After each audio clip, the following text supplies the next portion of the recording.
ചോരീളം പാൽ ചുണ്ടുകളിൽ നീല മുത്തമിടാം. മുകിലോ പാടും വാവാവോ ചെറുകാറ്റോതും രാരീരോ. ചങ്കിൽ ചേർന്നുറങ്ങ് എങ്കുതരാൻ അമ്മ വരും നിരമാണി. പൊൻകിനാവിൻ പുഞ്ചിരിയിൽ പൊന്മണി നീ ചായുറങ്ങ്. നീരു കാലം വരെ കൂട്ടുറങ്ങ്. ഉണ്ണിക്കാൽ വേഗം വളര്. ഉന്മകളുണ്ണുവാൻ ഉണ്ണി വളര്. രാപ്പീത തോറും വരെ അമ്മ കിളി കുഞ്ഞോളെ അമ്പിളിയെ കണ്ടുറങ്ങ്. ചോരീളം പാൽ ചുണ്ടുകളിൽ നീല മുത്തമിടാം.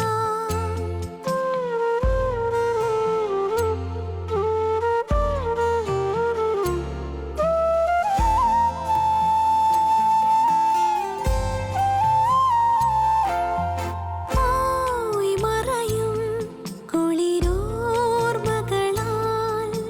നീരുറയും മമ ജീവനിലെ. പുലർക്കാല പൊൻകിരീടമായ തിങ്കളെ ഇനി നീ പകരും പുതുലോകമാണെനിക്ക് മനമേ തനുവേ. കനവോ മറഞ്ഞേ ദൂരേക്ക് പോകേ.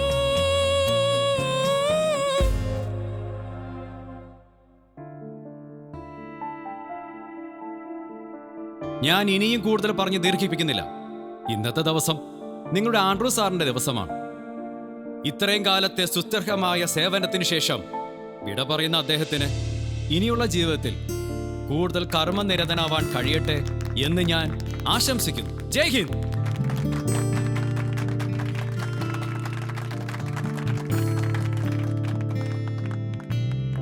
മറുപടി പ്രസംഗത്തിനായി ബഹുമാനപ്പെട്ട ആൻഡ്രൂ സാറിനെ വേദിയിലേക്ക് ക്ഷണിക്കുന്നു.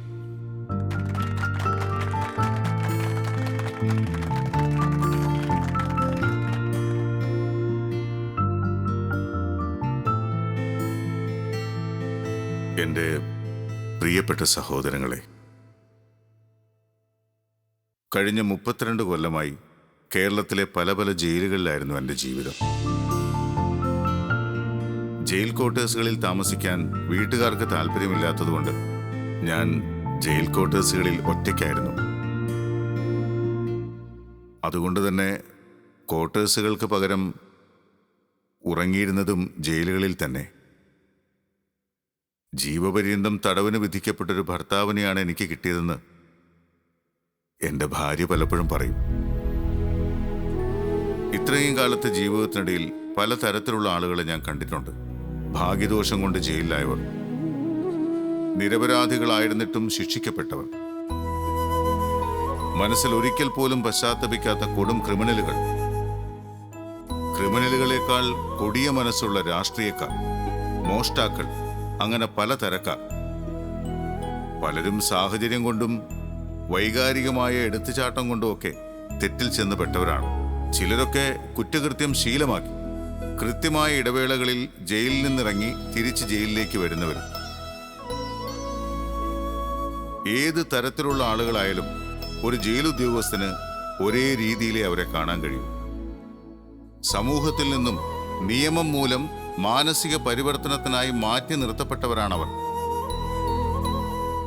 ശിക്ഷ എന്ന വാക്കിന് നാം കണക്കാക്കുന്ന അർത്ഥമല്ലാതെ സംസ്കൃതത്തിൽ വിദ്യാഭ്യാസം എന്നുകൂടി അർത്ഥമുണ്ട്. ആ അർത്ഥത്തിൽ ശിക്ഷയ്ക്ക് വിധിക്കപ്പെട്ട് ജയിലിലേക്ക് വരുന്നവർ വീണ്ടും ഒരിക്കൽ കൂടി മറ്റൊരു തരത്തിലുള്ള വിദ്യാഭ്യാസത്തിന് അയക്കപ്പെടുന്നവരാണ് എന്ന തോന്നലിലാണ് ഞാൻ എൻ്റെ ഔദ്യോഗിക ജീവിതം നയിച്ചിട്ടുള്ളത്. അതിൽ പലരെയും മാനസികമായി പരിവർത്തനം ചെയ്തെടുക്കാൻ സാധിച്ചിട്ടുണ്ടോ എന്നുള്ളത് എൻ്റെ ഔദ്യോഗിക ജീവിതത്തിൻ്റെ കൃതാർത്ഥതയാണ്. അതിൽ ഏറ്റവും അവസാനത്തെ മികച്ച വിദ്യാർത്ഥിയാണ് വിക്രം സുധാകരൻ.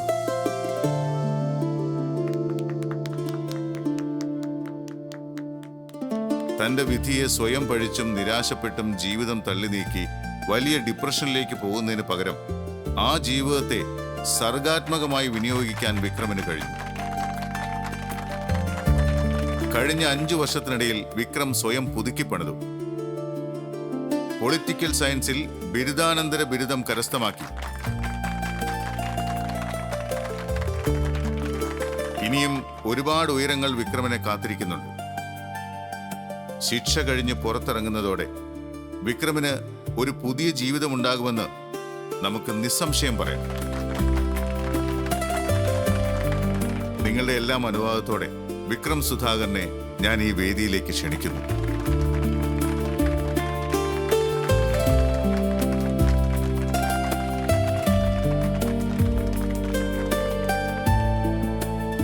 ഇന്ന് ഈ വേദിയിൽ വെച്ച് എന്നെ അണിയിച്ച ഈ പൊന്നാട നിങ്ങളുടെ എല്ലാവരുടെയും മുന്നിൽ വെച്ച് ഞാൻ വിക്രമിനെ അണിയിക്കുകയാണ്.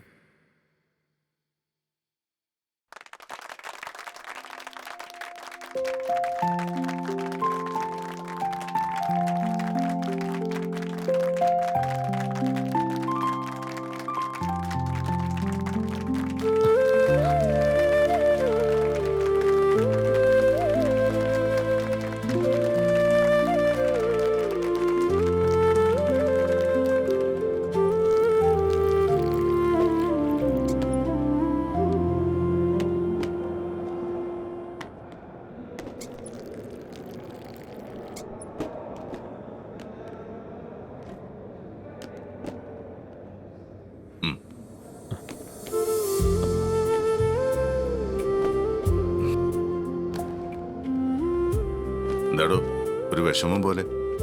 ഇനി കുറച്ചു കാലം ഭാര്യയുടെയും മക്കളുടെയും കൂടെ ജീവിക്കട്ടോ? അയ്യോ സാറേ, അതുകൊണ്ടല്ലേ. കാലങ്ങളായിട്ട് സാർ ഇതിനകത്തല്ലേ. ഇനിയെങ്കിലും സ്വസ്ഥമായിട്ട് കുടുംബത്തോടൊപ്പം ജീവിക്കണം സാർ. ഇവിടെ ഉള്ളപ്പോഴും എനിക്ക് സ്വസ്ഥതയ്ക്ക് കുറവൊന്നും ഉണ്ടായിരുന്നില്ല. സ്വസ്ഥത കുറെയൊക്കെ നമ്മൾ തന്നെ ഉണ്ടാക്കിയെടുക്കുന്നതാണ് വിക്രം. സാറ് പ്രസംഗത്തിൽ പറഞ്ഞില്ലേ, കാലങ്ങളോളം നീണ്ട ജീവപര്യന്തം പോലെയായിരുന്നു സാറിന്റെ ഉദ്യോഗമെന്ന്. അതൊരു രസത്തിന് പറഞ്ഞാടോ. ഏത് നിമിഷവും പുറത്തേക്കിറങ്ങാൻ കഴിയുന്ന ഞാനും നിങ്ങളും തമ്മിൽ താരതമ്യം ചെയ്യാൻ പോലും പാടില്ല. അതെനിക്കറിയാം. അത് മാത്രമല്ല സാറേ, സാറിന്റെ ജീവിതം സാർ തിരഞ്ഞെടുത്തതാ. ഈ ജീവിതം അങ്ങനെയല്ലല്ലോ. നിന്റെ ജീവിതം എന്ന് പറയുന്നത് അങ്ങനെ ആയിരിക്കാം. പക്ഷേ പലരുടെയും പ്രവൃത്തികളാണ് അവരെ ഇങ്ങോട്ട് എത്തിച്ചത്. തെരഞ്ഞെടുപ്പ് നേരിട്ട് ചെയ്യുന്ന മാത്രമല്ല, ചെയ്യുന്ന പ്രവൃത്തികളിലൂടെ പരോക്ഷമായി സംഭവിക്കുന്ന കൂടിയാണ്. നീ പുറത്താണ് കഴിഞ്ഞിരുന്നെങ്കിൽ ഒരുപക്ഷെ ഇങ്ങനൊരു നേട്ടം ഉണ്ടാക്കാൻ കഴിയുമായിരുന്നോ? ഇല്ല.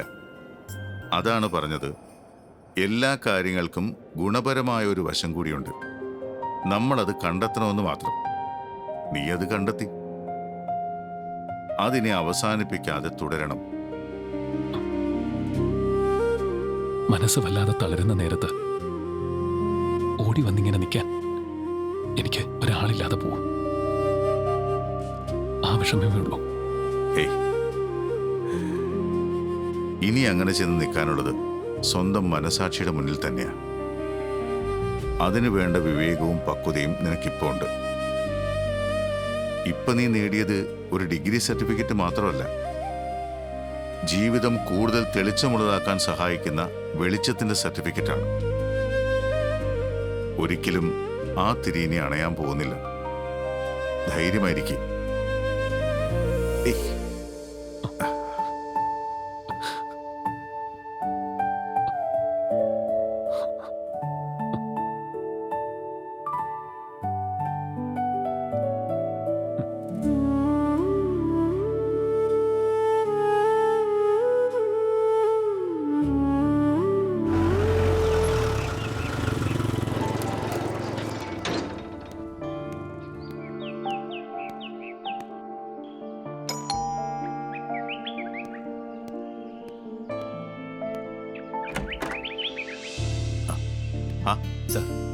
അല്ല, ഇതാര്? വാ വാ, ഇരിക്ക്.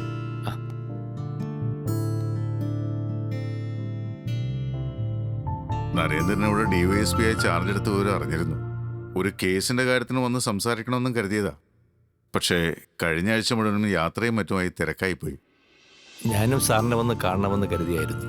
പിന്നെ തിരക്ക് കാരണം നടന്നില്ല. ഇന്നൊരു കാരണം വന്നപ്പോൾ അപ്പം തന്നെ വരാമെന്ന് കരുതി.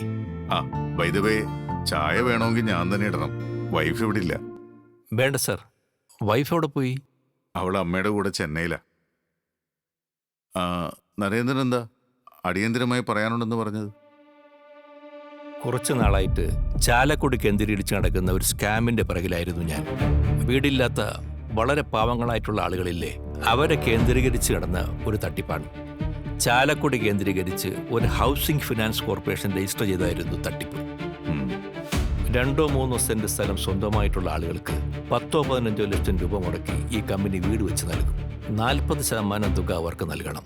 ബാക്കിയുള്ളത് കമ്പനി മുടക്കും. താക്കോൽ കൈമാറിക്കഴിഞ്ഞാൽ ബാക്കി 60% തുക 5-10 കൊല്ലം കൊണ്ട് അടച്ചു വീട്ടി വീട് സ്വന്തമാക്കാം. ബാങ്ക് പലിശ. ആദ്യം കുറച്ചാളുകൾ രജിസ്റ്റർ ചെയ്തു. 5-6 വീടുകൾ ഒരുമിച്ച് കൈമാറി. പിന്നീട് അത് വെച്ച് വലിയ പരസ്യമായിരുന്നു. ഏതാണ്ട് 100ഓളം പേർ വീടിന് വേണ്ടി രജിസ്റ്റർ ചെയ്തു. 10ഓളം കോടി രൂപയുമായി കമ്പനി മുങ്ങി. ഒരു ഫെർണാണ്ടസും അയാളുടെ മകൻ ജോബിയും അല്ലേ? ഫെർണാണ്ടസിനെ താൻ അറസ്റ്റ് ചെയ്ത് അറിഞ്ഞിരുന്നു. ട്വിസ്റ്റ് അവിടെയാണ്. അയാളുടെ മകൻ ജോബിയില്ലേ, അയാൾ സാറുമായി ബന്ധപ്പെട്ട മറ്റൊരു കേസിൽ സാക്ഷിയായിരുന്നു. വിക്രം സുധാകരനെതിരെ കൊലക്കുറ്റത്തിന് മൊഴി നൽകിയത് ഇതേ ജോബിയാണ്, പഴയ എസ്റ്റേറ്റ് മാനേജർ. ഓ, ഇനിയാണ് കേസിലെ പ്രധാന വഴിത്തിരിവ്. ജോബിയുടെ വീടും ഓഫീസും എല്ലാം ഞങ്ങൾ കാര്യമായി റെഡി ചെയ്തിരുന്നു. അവിടെ നിന്ന് കമ്പ്യൂട്ടറുകളും പഴയ സാധനങ്ങളുമെല്ലാം ഞങ്ങൾ പരിശോധനയ്ക്കായി കൊണ്ടുപോയ കൂട്ടത്തിൽ ഒന്നുകൂടി ഉണ്ടായിരുന്നു. 5 കൊല്ലങ്ങൾക്ക് മുമ്പ് വനം വകുപ്പിന് നഷ്ടപ്പെട്ട ഒരു ക്യാമറ. മനസ്സിലായില്ല. കണ്ണീർമലയിൽ വനം വകുപ്പിന് കീഴിലുള്ള ഭൂമിയിൽ ആദിവാസി ഊരുകളിലേക്ക് മൃഗങ്ങൾ ഇറങ്ങുന്നത് നിരീക്ഷിക്കാൻ ക്യാമറകൾ വെച്ചിരുന്നു. അതിലൊരു ക്യാമറ മിസ്സായിരുന്നു. ആരും അന്ന് അത്ര കാര്യമായിട്ട് എടുത്തില്ല, എഴുതി തള്ളിവിട്ടു. പക്ഷേ ആ ക്യാമറ ഇരുന്നിരുന്നത് വിക്രം സുധാകരൻ ചന്ദ്രശേഖരനെ കൊലപ്പെടുത്തി എന്ന സ്ഥലത്തായിരുന്നു. അന്ന് അവിടെ നിന്ന് മാറ്റിയ ക്യാമറയിലെ ചിപ്പിൽ വിഷ്വൽസ് ഇപ്പോഴും വ്യക്തമായിട്ടുണ്ട്. Is it true? അതുകൊണ്ടാണ് ഞാൻ നേരിട്ട് വന്നത്. ലാബിലെ പരിശോധനയ്ക്കിടയിൽ വിഷയവുമായി ബന്ധമില്ലാത്ത വിഷ്വൽസ് എന്ന് പറഞ്ഞ് അത് ഒഴിവാക്കിയതാണ്. ഭവന തട്ടിപ്പിന് മുൻപ് ഇവർക്ക് വനം കൊള്ളയായിരുന്നോ പണിയെന്ന ലാബ് അസിസ്റ്റന്റിന്റെ ചോദ്യമാണ് എന്നത് നോക്കാൻ പ്രേരിപ്പിച്ചത്. അപ്പൊ അന്നത്തെ ആ സംഭവത്തിന് ശേഷം ക്യാമറ ഇവിടെ ഉള്ളത് കണ്ട് ജോബിയും കൂട്ടരും ചേർന്ന് അതവിടെ നിന്ന് മാറ്റിയിരിക്കണം അല്ലേ? അതെ, മറ്റാരുടെയും കൈപ്പെടാതിരിക്കാൻ അത് ജോബിയുടെ വീട്ടിൽ സൂക്ഷിച്ചു കാണും. കാലം ഇങ്ങനെ ഒരു കുരുക്കില്ല ക്യാമറ കൊടുക്കുമെന്ന് ജോബിയും കരുതി കാണില്ല. എന്നിട്ട് താനിത് റിപ്പോർട്ട് ചെയ്തോ? ഇല്ല, സെൻസേഷണൽ കേസായതുകൊണ്ടും മുകളിൽ നിന്ന് സമ്മർദ്ദം ഉണ്ടാവാൻ സാധ്യത ഉള്ളതുകൊണ്ടും ഞാനത് മാറ്റിവെച്ചു. ഇപ്പോ എവിടെയുണ്ടത്? സുരക്ഷിതമാണ്. എനിക്കത് വേണം. അത് വെച്ച് എനിക്കൊരു കേസ് റീഓപ്പൺ ചെയ്യണം. അതിനുള്ള സാധ്യത ഉണ്ടെന്ന് തോന്നി. അതാണ് നേരിട്ട് വന്നത്. Thank you. Thank you Narendran. Okay sir. Thank you very much.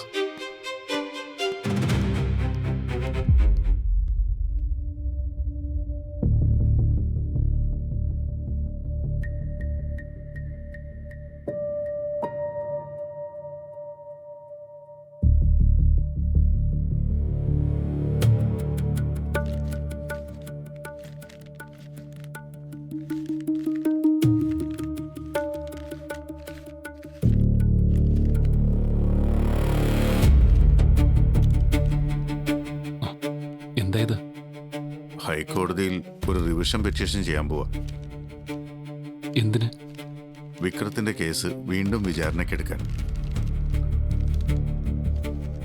ഒരിക്കൽ എല്ലാം കഴിഞ്ഞ് അവസാനിച്ച കേസല്ലേ ഇത്? എത്രയോ കേസുകളിൽ തെളിവുകൾ കാലങ്ങൾക്ക് ശേഷം പൊന്തി വന്നിട്ടുണ്ട്. ഈ കേസിലും വിക്രമിന് അനുകൂലമായൊരു തെളിവ് ലഭിക്കാൻ ഇത്രയും കാലം എടുത്തുവെന്ന് കരുതിയാൽ മതി. ഇത്തവണ നമ്മൾ കേസ് ജയിക്കും. ഒരു പുതിയ ട്രയലിന് ഹൈക്കോടതി സെഷൻസ് കോടതിയോട് ആവശ്യപ്പെടും. എനിക്ക് ഉറപ്പുണ്ട്. എനിക്ക് വേണ്ടി ജോലി ഉപേക്ഷിച്ച് പലതവണ തോറ്റുപോയതല്ലേ? ഇനിയും അത് വേണോ? വേണം. ഇത് ജയിക്കാനുള്ള യുദ്ധമാണ്. ഒപ്പിട്.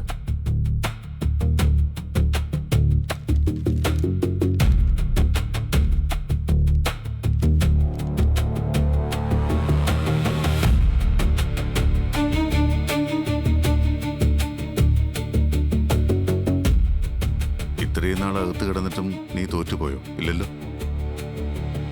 അകത്ത് കിടന്നാലും പലതും നേടാൻ കഴിയുമെന്ന് നീ തെളിയിച്ച് കാണിച്ചില്ലേ? ഇനി പുറത്തിറങ്ങാനുള്ള സമയം. മറ്റൊരു ലോകം നിന്നെ കാത്ത് പുറത്തുണ്ട്. ആ ലോകത്ത് ഞാൻ ആഗ്രഹിക്കുന്ന എല്ലാവരും ഉണ്ടാവും.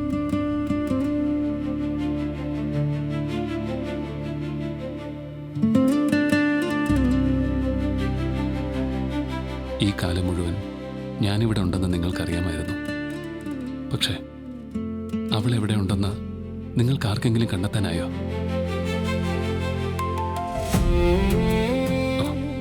അതോ അറിഞ്ഞിട്ടും നിങ്ങൾ എന്നിൽ നിന്ന് മറച്ചു വയ്ക്കുന്നതാണോ?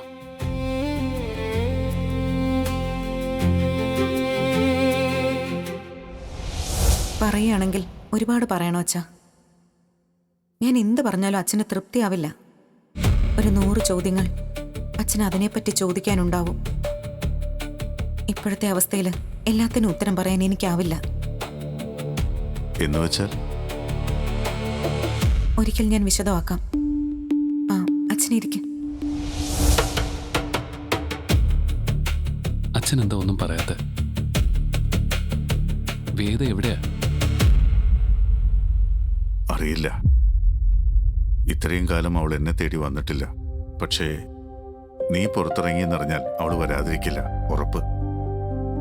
നിങ്ങളുടെ ഭാഗത്തുനിന്ന് അന്വേഷിച്ചില്ല എന്ന് കള്ളം പറയരുത്. പലപ്പോഴും ഞാൻ ആ ചോദ്യം ചോദിച്ചിട്ടുണ്ട്. എനിക്ക് ഉത്തരം കിട്ടിയിട്ടില്ല. ഇപ്പം ഞാൻ പുറത്തിറങ്ങുമെന്ന് അച്ഛൻ ഉറപ്പ് പറയുമ്പോൾ എനിക്ക് ആ ചോദ്യത്തിനുള്ള ഉത്തരം കിട്ടണം. അവളെപ്പറ്റി എന്തെങ്കിലും വിവരം നിങ്ങൾക്കറിയാമോ? ഇപ്പോഴൊന്നും അറിയില്ല. പക്ഷേ നീ പുറത്തിറങ്ങുന്നതോടെ അവൾ ഈ ഒളിമറ അവസാനിപ്പിക്കും, ഉറപ്പ്.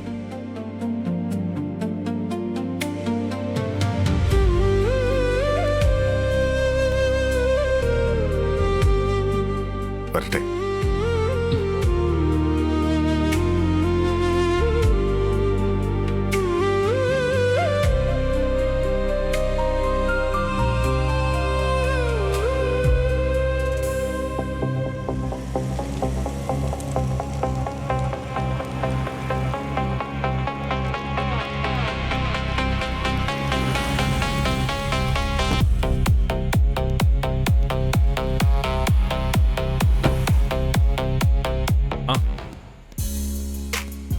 சந்தோஷ், அம்மா எப்படி இருக்காங்க?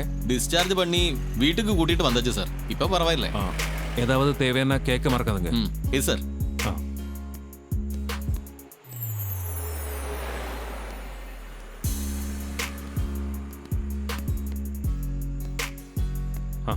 என்ன பிரபாகர், சௌக்கியமா? சௌக்கியம் சார். தங்கச்சியோட கல்யாணம் எல்லாம் நல்லபடி நடங்களா? ஆமா சார். சரி. ஆளே மாறி போயிட்டாரு இல்ல சந்தோஷ்? டெல்லியில டெரரா இருந்தவர்னு இப்ப சொன்னா யாரும் நம்ப மாட்டாங்க. ஆமா, புலியா இருந்தவர் இப்ப பூனா மாறிட்டாரு.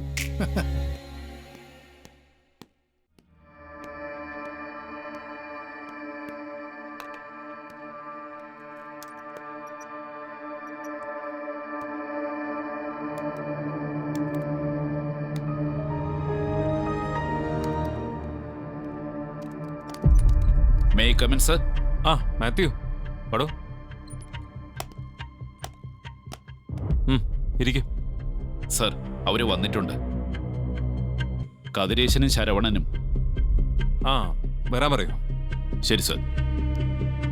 മാത്യു സർ, അതിൽ 2 പേരെ മാത്രം അകത്തേക്ക് കയറ്റി വിട്ടാൽ മതി. ഓക്കെ സർ, വിളിക്കാം.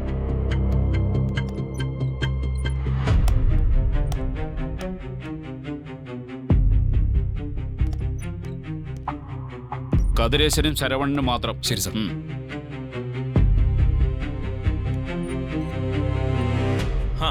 വാങ്ങോ വാങ്ങോ.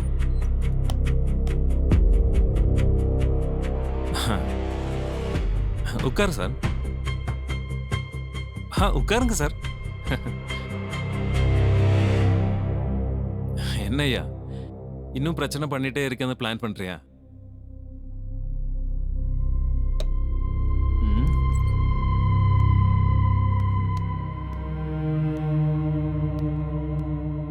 அண்ணாச்சி, മലയാളത്തിൽ പറഞ്ഞാൽ തരുമല്ലേ? ഞാനിവിടെ ജോയിൻ ചെയ്തതിന് മുമ്പ് നിങ്ങളെ പറ്റിയൊക്കെ എനിക്കറിയാം. തേവർ എൻകൗണ്ടർ എന്ന് കേട്ടിട്ടുണ്ടല്ലോ അല്ലേ? 9 പേരെ ഒന്നാ അഴിக்கிறதுக்கும் விட எனக்கு ரொம்ப ஈஸி. തലപ്പത്തിരുക്ക ഒരുത്തിനെ തട്ടിക്കളയരുതാ. പുരിഞ്ഞതാ. പഞ്ചായത്ത് പ്രസിഡന്റായി മുരുകേശൻ തന്നെ തുടരും. അവരെ തിരഞ്ഞെടുത്തതേ തേവരും തേവരുടെ കുടുംബക്കാരൊന്നുമല്ല, ജനങ്ക. പുരിയതാ മാത്യു? സർ, കാര്യങ്ങൾ ഇവർക്ക് മനസ്സിലായിട്ടുണ്ട്. കർശനമായ പോലീസ് ഇടപെടൽ ഉണ്ടായിരിക്കണം. Yes sir. തേവര് ചെല്ല്.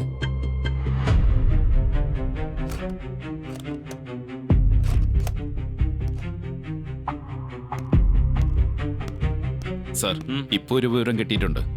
എന്താ? ആ ദേവരാജില്ലേ, കഴിഞ്ഞ മാസം ജയിലിൽ നിന്ന് ഇറങ്ങിയ ആ നാർക്കോട്ടിക്സ് കേസല്ലേ? ആ, അയാൾ രഹസ്യമായി ചരക്കിറക്കിയിട്ടുണ്ടെന്ന് വിവരം കിട്ടിയിട്ടുണ്ട്. എവിടെ? സർ, എക്സൈസിനാണ് വിവരം കിട്ടിയത്.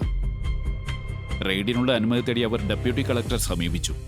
സാങ്ഷൻ ലെറ്റർ സൈൻ ചെയ്ത് കൊടുത്തതിന് ശേഷം സബ് കളക്ടറും അവരുടെ കൂടെ പോയിട്ടുണ്ടെന്ന് അറിഞ്ഞത്. വാട്ട്? അതെ sir, madam is on duty.